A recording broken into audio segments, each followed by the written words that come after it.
I'm sorry, Sarah, but I don't want my grandma in your little handbag sweatshop being pressured by its nursing home to produce your bags. I'm just sorry. Absolutely not. I so don't want Jorie on my bad side. This is something I'm learning about Jorie. Yeah, seriously, right? I am just so against this business. It just makes no sense to me.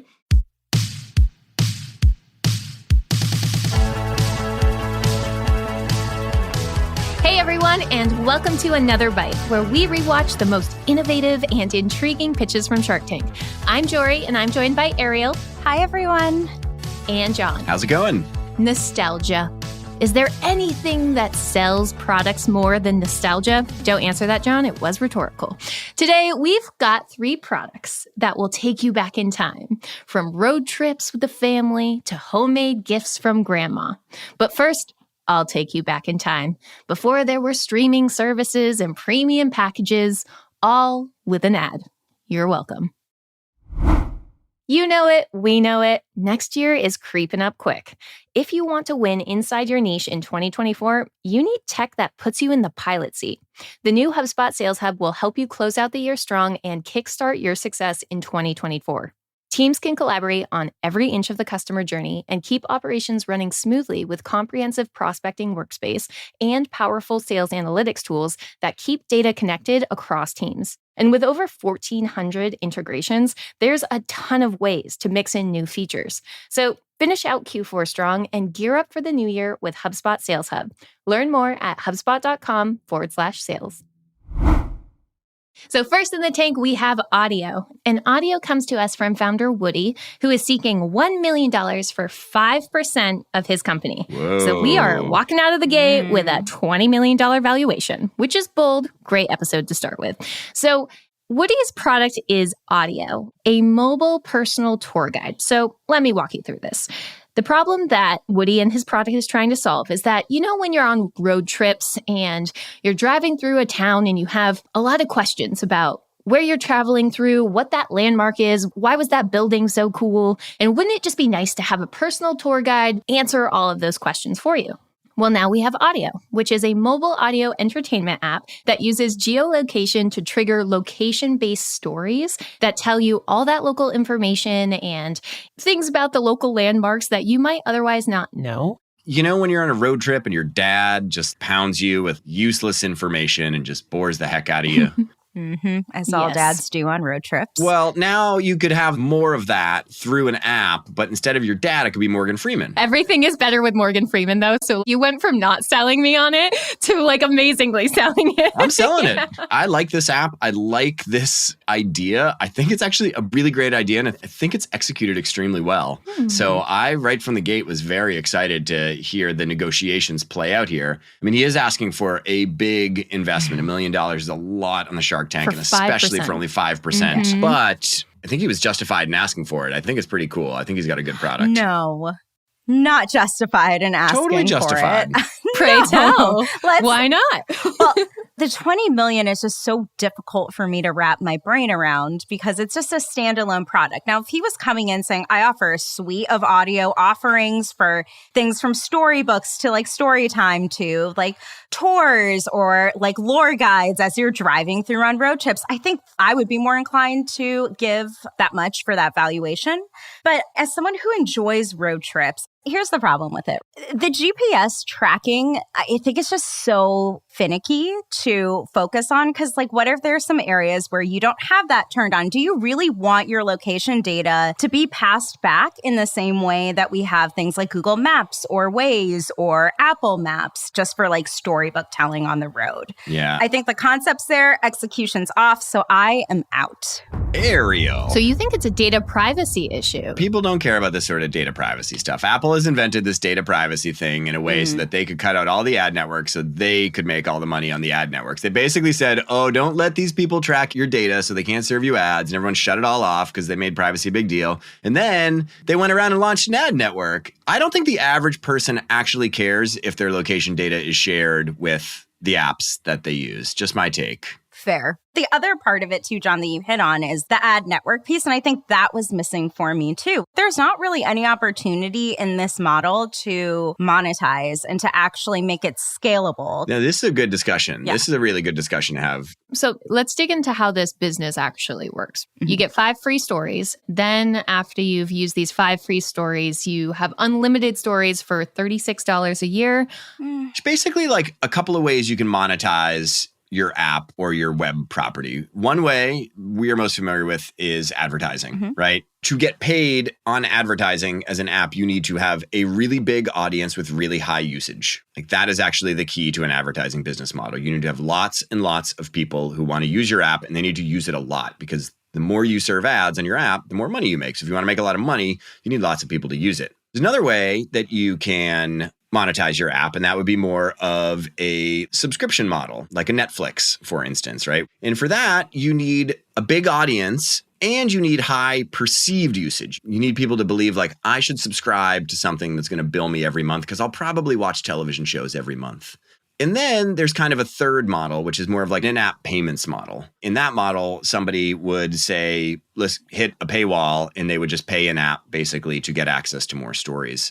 And I think that sort of model works better when you have a smaller audience with lower perceived usage, because in that moment you can charge more for it, because there's an immediate value exchange for paying for that thing right there. And so like through those 3 business models, I don't think this app is going to be an advertising app, because I just don't think they can get a big enough audience and high enough usage. I think the subscription might be tough, because I think a lot of people would be like, I don't want to sign up to get billed monthly for this like road trip app, which is why I think the design of their monetization, which is like, hey, you get a couple free stories, and then we're going to bill you for like the full price of what it costs to get this app, which is like $36. I was actually happy he didn't come in and say, I've got an advertising business model, because they'd be like, it's not going to work. Same with subscription. So I thought the payments business model was brilliant. I love it. I think it's where I'm going to invest. I'm just not convinced that people are going to be willing to pay for a subscription service to listen to stories. Like you look at Spotify or like Pandora or Google Music. People are willing to pay those subscriptions, which include like poetry. It includes like podcasts, music. Like it has more of an offering. I see this more as a feature to be acquired by either another business or company, but not as a standalone on its own. I just don't think it's strong enough to survive in the market. And I think that's what Rob was starting to get into as why he was just not a fan of the product. He was like, it's hard to visualize this as a business when it feels like a feature. Yeah, that is going to be the biggest challenge for them. Any app like this solely depends on their ability to acquire people and convert those people into paying customers and then retain them. He had a retention stat. He basically said, hey, look, we lose about 50% of the customers that we acquire. Which is a lot. And so that's definitely a risk. Is it a lot? I was really curious about when he threw out 50%, but then immediately was like, oh, but that's fine. Talk to me about that 50% attrition rate. Is that okay to have as an app? That doesn't feel awful to me, honestly, for something like this. But with a customer acquisition cost of $38, granted, the founder was like, but we've recently gone it down to like $10. It just feels like really risky to start losing half your audience. You can't defy the reality of the way that people use products. Sure. I think the key here is that he needs to get in front of the most relevant audiences for this thing. AAA is an investor. Like, oh my gosh, people still rely on AAA to plan trips for them. This is an immediate distribution model for it. It's true, his customer acquisition cost was in the high 30s. It's not uncommon to start out with paid advertising and for your CAC to be really high, and then you optimize it and it learns and it comes way down. And so I'm not super worried about it. He's got it down under $10 for a CAC here. And so to me, I think the biggest question for him is like, can he continue to get distribution on a lower CAC? And can he figure out the perfect price point to charge people that will maximize the number of people that continue to complete the transaction, but has the highest price possible since his churn rate is 50%. The other thing that I wish he went into, and I think Lori kind of asked like, hey, how often do the notifications pop up from like a user experience perspective? Because you don't want to get pinged every 5 minutes. You're like driving through New York as opposed to you're driving through, Oklahoma, and you only hear a story once every 30 minutes if you're lucky. Oklahoma's got stories to tell, Ariel. You're being coastal elitist over here, assuming Oklahoma has no stories to tell. I've driven through Oklahoma at 4 a.m. to get to the airport because it was cheaper. It's rough. I bet there's amazing stories to tell. One thing I like about this as a concept is that I too, Ariel, go on road trips. I have a family now. You know what kind of stinks is when the person riding shotgun, you like see something and you want them to like look something up. You're like, oh, what's that over there? And they're like, go look it up. And then they're gone for like 20 minutes in their phone because now they're on like Instagram, they're scrolling, they're ripping through TikTok. I think one thing that's kind of nice about this, is that what people say, ripping through TikTok? No. They do now. They don't. They never will. Ariel, what are you doing this weekend? Just scrolling. You're ripping through TikTok. Ripping through TikTok. I think one thing that's cool about this is it keeps your whole family present. When people do go on road trips with their family, I think there's an aspiration that it is going to be like something that is a shared experience. And I think increasingly what happens on road trips is that kids sit in the back and watch television on their devices. Person sitting in shotgun essentially rips through TikTok and the driver sits lonely and sad. And I think this is something that brings the whole family together and makes people be present. And I think that's kind of cool. But I have to ask, before you like totally ripped into Oklahoma, so we all live in very different locations in the US. So I have to ask, if I was driving through where all y'all are located, what would be the fun story to bring the driver together with their family in your locations? You have to tell it to us in Ken Burns style, though. Boston accent or bust. Okay. In like 1916 or something like that, in the north end of Boston, there was a huge molasses tank. And the molasses tank exploded and flooded the city streets with feet of molasses. And there was a great molasses flood in the north end of Boston. This is a true story. Really? It's true. Some people died. Oh, that's so sad. It was very sad. But also, there was a lot of molasses to swim in, and it was delicious, so that was kind of fun. And they say that today, on hot days in the north end of Boston, you can still smell molasses. Ew. Mm-hmm. How much would you pay for that story, Ariel? You know, I think it'd be one of my 5 free ones. Wow, she freemiumed you. All right, give me North Kakalaki. Give me the North Kakalaki story. Well, fun fact that a lot of people don't know, as you drive through the roads of North Carolina, you'll see 2 different options for your license plate. One that says trust in God and the other says first in flight, because the Wright brothers first had their flight off of Kitty Hawk, North Carolina, which is right along the beautiful eastern coast of the state. I would pay for that. I pay for These that. are 2 That like is not a different freemium story. ASMR That's a premium experiences, story. and I love that. Ariel dropping premium stories on us. All right, Jorie, give us some South Carolina lore. So, if you're driving down the main avenue of Greenville, South Carolina, you may look down and see mice. Now, these aren't just normal mice. These are 9 spectacular bronze little statues hidden throughout Greenville's main avenue. What? And you have to look for them, right? Like they're hidden in corners, they're like behind little lampposts, and the entire premise is that one day a dreaming big senior was like, wouldn't it be fun if our city had a citywide scavenger hunt? And a local artist said, bet, let's make that happen, and made these statues and installed it. They're like permanent installations, and you can find the mice on Main, and there are 9 of them. And it is actually really fun to do. I love so that. if you have a weekend away in Greenville, South Carolina, that is one way I recommend you spend your afternoon. See, this is the active kind of lore that I think would be well for this product. If there was some kind of game element, I just think it could be great for hikes or if you're going through parks. It's just not the driving setting. Maybe that's the most difficult part for me to move past. Wasn't the only thing difficult to move past, because actually, for all that this sounds fun and playful to us, not every shark was so impressed. So it was really only Kevin that seemed to be like seeing the long-term vision of this tourism app. And we had a bit of an interesting situation where initially Kevin was like, yep, 15%, and I will assume the risk. But we had a bit of a negotiation battle where the founder, again, we had a situation was like came in with a particular number in his head.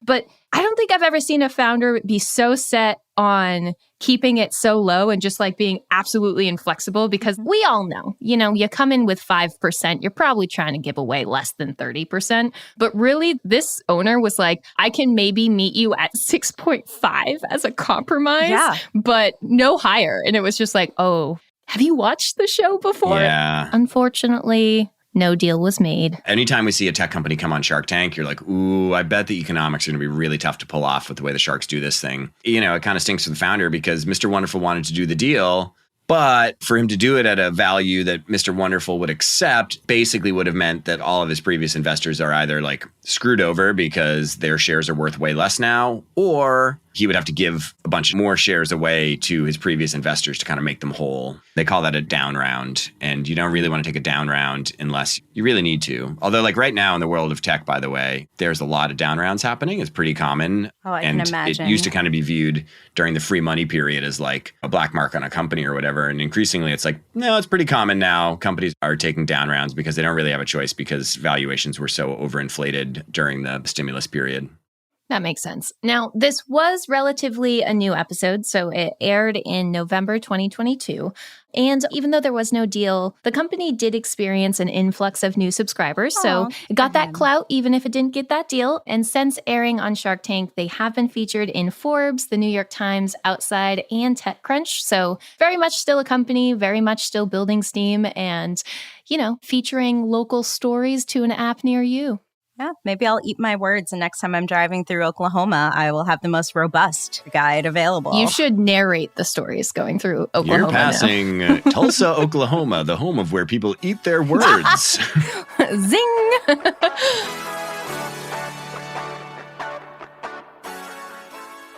So next in the tank, we have ACTON. And ACTON is coming to us from founder Peter, who is also asking for $1 million, but this time our founder is asking for 3.5%, which I think to date is the lowest we've seen asked for. That is approximately a $43 million valuation. Absurd. Massive.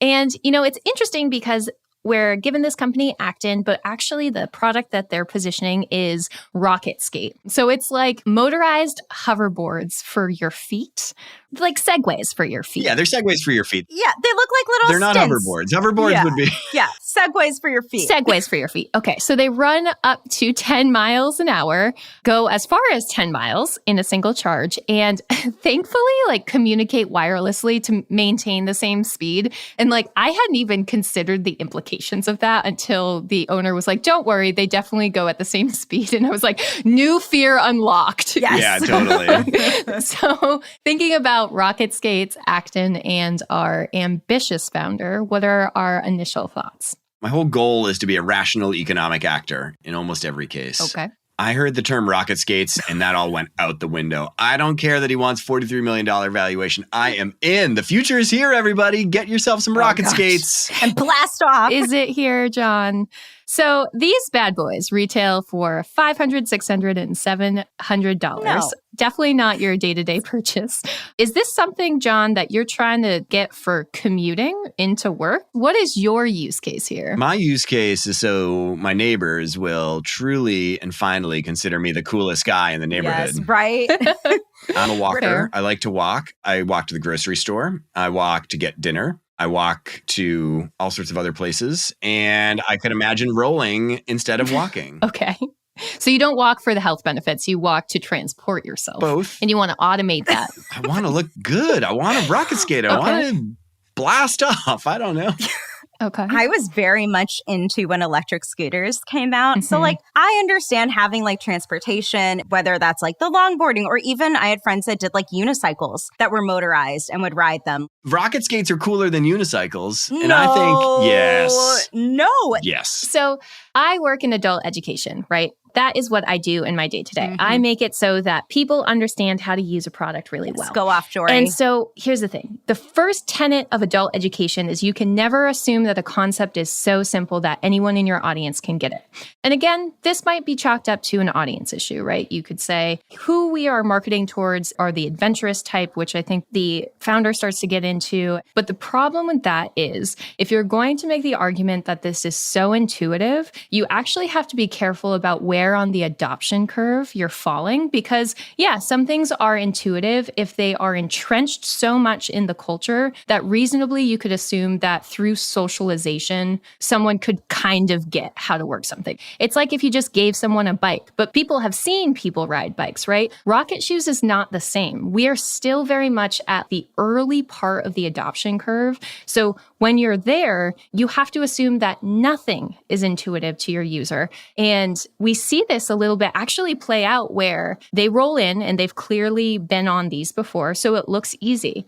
And then Rob jumps into them and is like, it's a lot harder than it looks. And so I think that it can be pretty dangerous for companies to make assumptions on like a very new type of product, a very new type of transportation. And that felt very exclusionary to just like have as part of your marketing, like, oh, we just target to young people. So there's that. And then on the other side, which we can get into more, is like the idea that once this founder started to try to get into any kind of numbers, the entire presentation fell apart. So not only was he dodging like, how does it work questions, he was also dodging anything concrete about the business. And for those two reasons, I'm out.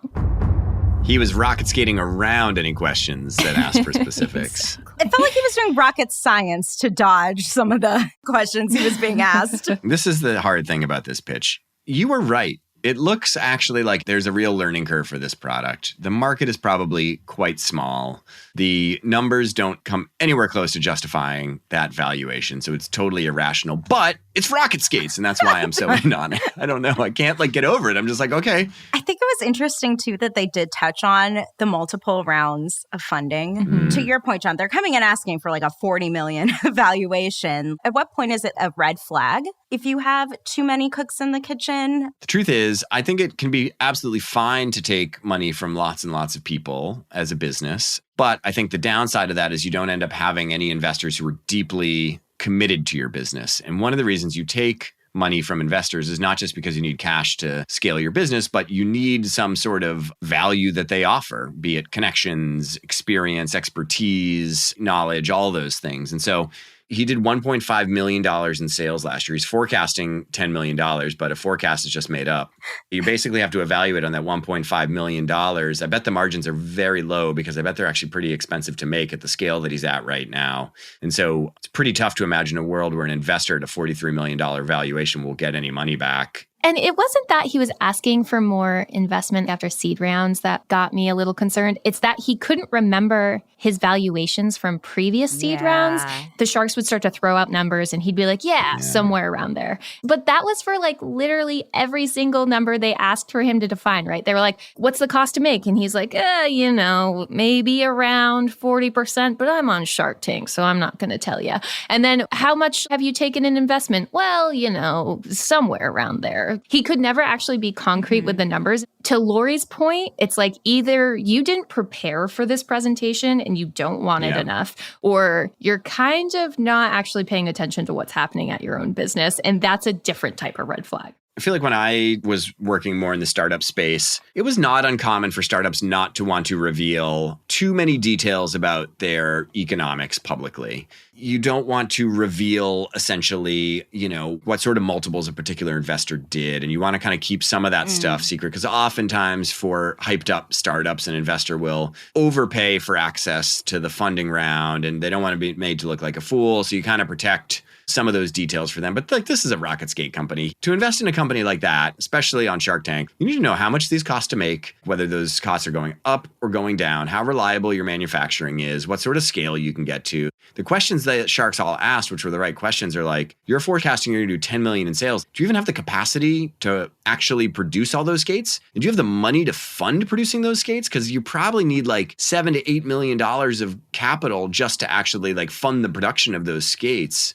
And so he didn't answer those questions, and that was alarming. And if it hadn't been a rocket skate product, I would have been out too. So Kevin, once again, was the one that was sort of on board with getting this product up and rolling, if you will. And his whole deal was like he really wanted 15% of the company. And I think why that was is he wanted to have the founder pay the real price for the valuation that he was asking for.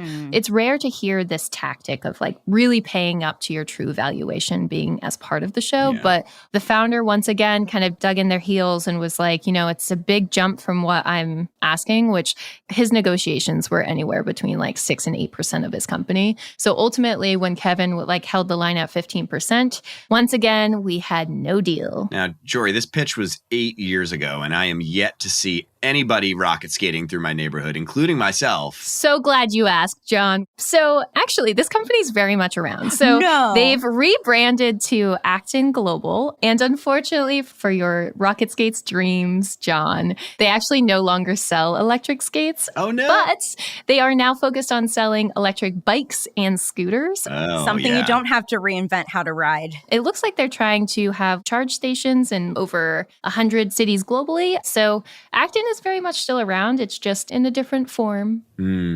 Well, my dreams are dashed. Oh, you can get a scooter. I don't want a scoot. I mean, that's going to take me from hero to zero. Exactly. Rocket skates, hero. Electric scooters, I zero. get to see John with a little superhero cape on his rocket skates.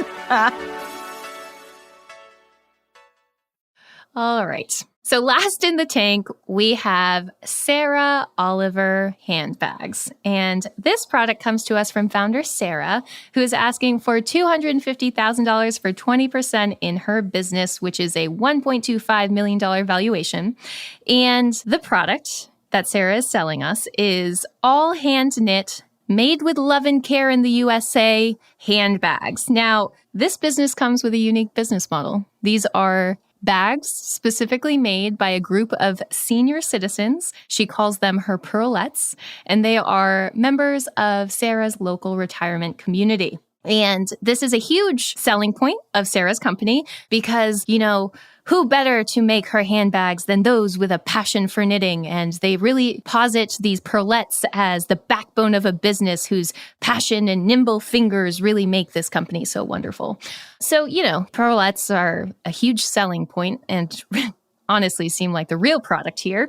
But each of these bags comes with a custom insert that tells the story of the senior citizen that knitted your handbag. So, Ariel, I'm actually going to turn to you first because this feels like case hook, line, sinker of emotional marketing. And I need you to help me unpack why this does and doesn't work. Yeah. So I think the concept in and of itself is very wholesome. It has that altruistic angle of you're helping someone, you're learning more about their story, you're kind of giving back to your community by giving, you know, seniors a sense of purpose into their day-to-day that they may not have when they live in retirement homes. But the thing is with emotional-based marketing, I believe there's a fine line between building your brand on emotion-based versus having a certain campaign or iteration of like something they're activating upon for your brand. Because if you focus on building a brand that is solely focused on making you feel good or having that emotional draw and pull strings, like your audience is going to be used to that. And oftentimes people want to, you know, buy products that make them feel good and like they're helping as opposed to, oh, this is a bunch of grannies that are making this. They're not even getting any equity or share stake in this business because it felt almost like it was toggling the line between, is this a charity or is this a business, which the Sharks kind of alluded to. Emotional-based marketing is really helpful for building brand loyalty, to really engage your audience. But again, it's so tricky when you build an entire brand off of emotion as opposed to a single activation or campaign or theme. Yeah. Given that this company is attempting to differentiate solely on the idea that it relies on essentially like an elderly workforce, which has otherwise kind of been abandoned by capitalism or whatever you will, and is looking for purpose in life. Like the choice to select that as your workforce and as your means of production, it needs to either mean that you can leverage that story to raise your price, charge much more, or it means that that workforce is undertapped and so you can basically pay less for it than you would pay other people for it. They said that they pay basically $18 for a handbag. And so I would imagine that hand knit handbags, the minimum wage is like $15 an hour. Like let's assume 6 hours or 10 hours or something. You're talking about $3 or $2 an hour. So like this is actually a huge cost advantage for her company potentially for hand knit. And she can charge more because of the willingness to pay. And she does. She charges like $200 and something a handbag. Like this seems like a brilliant freaking idea. But this is why I don't think it is, right? Because just let's play back what you've just said. Their entire emotion-based marketing is that they are helping these people find a purchase at the same time that they are paying these people less than minimum wage. And those two things do not go together. You think it's going to backfire? Have you heard on of her? fast fashion? So fast fashion works because they aren't constantly dredging up how the factory conditions and what their workers are facing. Fast fashion is totally produced in sweatshop conditions. These are not sweatshop conditions. Right. But you're undervaluing your workforce at the same time that you're charging $225 a bag. So it's not like you're not making incredible margins off of these, right? Like even with materials, I think they said the cost to make was $47. It just seems like you're trying to have your cake and eat it too. Either you're going to value your workforce so much that it is an integral part of your company and the story and why people should buy it, or you're going to pay them fast fashion rates. And I'm sorry, but Sarah Oliver, you can't do both things. And while her soft-spoken voice may have won over the sharks because they focused on Granny, they focused on Granny and they focused on those inserts, I think if anyone looks at this business a little too long, they're like, you know, that $1.9 million in sales, it's looking a little sus, especially when, two, you have her referring to people as pearlettes. So she's like literally dehumanizing them with this cute little nickname. And then two, talking about scale and expansion plans, right? So you are now trying to bring this to every retirement community. I'm sorry, Sarah, but I don't want my grandma in your little handbag sweatshop being pressured by its nursing home to produce your bags. I'm just sorry. Absolutely not. I so don't want Jorie on my bad side. This is something I'm learning about Jorie. Yeah, seriously, right? I am just so against this business. It just makes no sense to me. But the only issue is the manufacturing model. Pay them their worth, though. Just because they're elderly and they like to knit doesn't mean that you don't pay them at least minimum wage. So she could do that. Sure. I don't think she could afford to pay them minimum Because wage. think about how she was talking with the sharks about expanding their production and lowering the cost to make. That's how you scale, right? You either lower the cost to make your product or you expand your audience. And it sounds like they're trying to pay them even less now. It doesn't seem from the promotional videos that they published as though the pearlettes are upset about the wage that they're making. Do you think that they didn't debrief the house, these elderly people, and they were like, oh, you know, you should say these things, smile, grandma, or you don't get more creamed corn? Like, come on. The thing that Sarah Oliver would do that would be brilliant would be to offer a profit sharing program with her employees. Like, absolutely. That would actually be brilliant to say, like, hey, look, the more you produce, the more you earn into the profit sharing program. Paying on a per unit basis, I think, makes a lot more sense to be more of a fit in with your lifestyle business. The question is just like, is $18 per bag enough to compensate those people? I don't know. To Jon's point, if they offered some kind of like equity ownership, so maybe it's like you can have like a Sarah Oliver franchise I like that. at your retirement home. That's right. I do think if they fix the model, the concept is still there. Yeah. I think if you look at their business practices, it borders on, at best, unsavory business practice. At worst, it's vaguely exploitative to me. And maybe fast fashion was the bad example, but like Avon, and thinking about like other things in which you have like a middleman person who's like, okay, I want more flexibility. I want more ownership. You mean like multi-level marketing schemes, Ariel? I didn't want to use that word. Like literally MLMs? Is that the better example, I was going to Ariel? say the crunchy mom jobs, but I didn't want to go into MLMs. But yes. So you think giving our seniors MLMs is a superior business model? No, but if we're in a world where MLMs are accepted, and if people in senior homes are looking to do something with their time that they love to do and feel a sense of fulfillment, then who are we to ethically protect our elders? I would feel much worse if this was a multi-level marketing scheme, actually. I would be like, oh my gosh, like you're totally taking advantage. Ultimately, though, 3 of our sharks were very bought in by this story. So Lori, Robert, and Kevin ended up offering $250K for 30%. In Kevin's word, because this isn't a charity tank, so of course they're going to take some of that equity. But ultimately, they ended up sealing the deal with our founder. And Sarah Oliver, for all I had opinions on her business, walked away with a Shark Tank deal. But I'm not done. I see that smile on your face, Jorie. What happened? So let me tell you. After airing on Shark Tank, their website gained so much traction that it actually crashed. Sales were absolutely through the roof. But let me tell you what actually happened. This episode aired in 2015. The company was forcibly shut down in 2017 due to the U.S. Department of Labor. In fact, oh my gosh. because they were paying the Pearlettes so little, they were indeed making far less than minimum wage, and they were shut down due to illegal business practices. Oh, no! So the very concerns that were positioned about this workforce were indeed a violation of labor laws, and so they were shut down. Jorie, you're basically saying you were right. I'm just saying the profit sharing was a great idea. Yeah, you needed to find another way to pay them more because $18 a handbag for hours of labor is just not enough. Also, for a vulnerable population, it's just not going to fly. That's going to get people looking into it.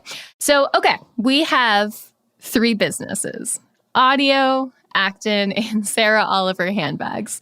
But one golden bite can be given. So who is winning today's golden bite? Let's start with you, Jon. The origin of the golden bite came from Shark Tank, where Lori used to give out a golden ticket once a season to the perfect business. She wouldn't negotiate, she would just give her golden ticket away. We took that idea and we applied it here on Another Bite podcast, and we call it the Golden Bite. And that is the origin story of the Golden Bite. And that is why my golden bite this week goes to Autio. That was brilliant. There has to be a full episode where you just do that Boston accent the whole time. It's got to be one of the worst Boston accents that's ever been done in the history of That's what makes it good, though. Thank you. Okay, so Autio gets your golden bite. Awesome. Ariel, who gets your golden bite this week? You know, I wanted Sarah Oliver if only the practices were, fair and But if better. it was profit sharing, maybe. Yeah. But I'll go with Autio, too. I mean, I think it's always helpful to have a little tour guide when you're exploring places, even if you have to spend $36 a year for it. I think for me, ACTON kind of wins. And it's weird because I was against the product initially, but seeing a business completely pivot and still maintain, especially in hard economic conditions, not so much for its pitch or its product, but what it did after Shark Tank, I think is pretty impressive. So ACTON, I think for me, wins the golden bite. What a plethora of nostalgic products. I love that. Look at us.